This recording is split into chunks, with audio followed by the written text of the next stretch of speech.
요 부분은 어떻게 보면 주거용 부동산, 주택 혹은 이제 상업용 부동산 상가하고 좀 차이가 있는 그 부분이라고 말씀을 드릴 수 있습니다.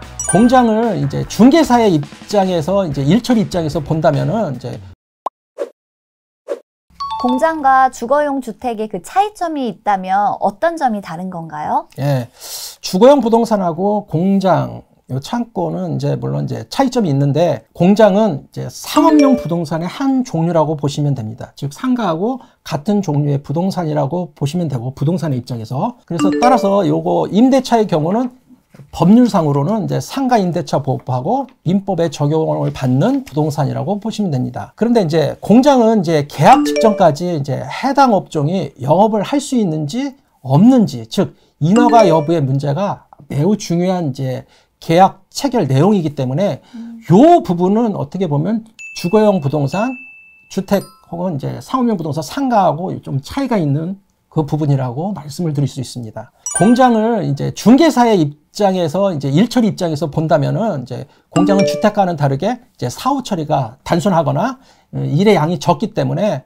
잔금 이후 문제 이제 발생 소지가 적다고 보시면 되겠습니다. 공장 계약 시 필요한 그 관련 그 공부 서류는 어떤 게 있나요? 네. 요건 다른 종류의 부동산 계약하고 유사한 점도 있는데, 필요한 그 공부 서류를 좀 보자면은 이제 공장 중개를 할 때 이제 토지가 수반이 되기 때문에 네. 토지 중개에 관련된 토지 등기부 등본, 그리고 공장 건축물, 공장이나 창고 제조장의 그 건물에 관련된 건물 등기부 등본, 그리고 토지 대장, 그다음에 토지 이용 계획 확인원, 지적도, 그리고 건축물 대장이 꼭 필요합니다. 대표님, 그 지붕 종류와 층고와 도어, 그 가설 건축물 등 알아야 하는 부분 등은 무엇이 있나요?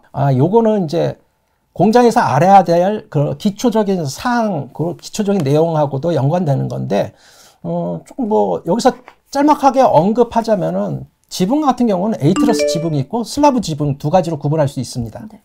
에이트러스 지붕은 마치 지붕의 끝 모양이 A자 모양으로 되어 있는 거. 슬라브 지붕은 그 슬라브 지붕 바닥 면적이, 슬라브 지붕 바닥이 공장 바닥하고 나란하게 평평하게 지어진 모양이라고 보시면 됩니다.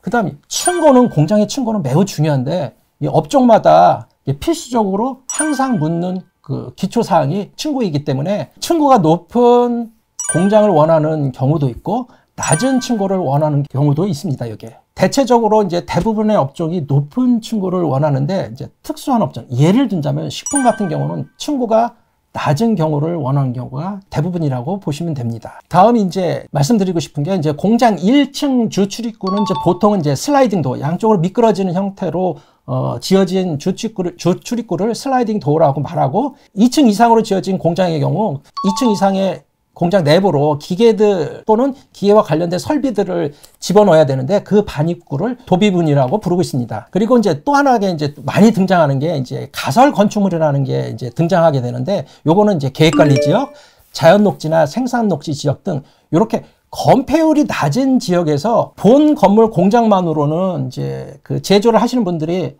건물 평수가 적기 때문에 요 가설 건축물이라는 이제 추가적인 건축물을 지어서 이렇게 활용을 하고 있습니다. 즉, 그 용도 지역에 따라서 건폐율이 차이가 나기 때문에 이제 그 효율적으로 건물 사용을 위해서 추가적으로 짓는 건축물, 이게 가설 건축물이라고 보시면 됩니다.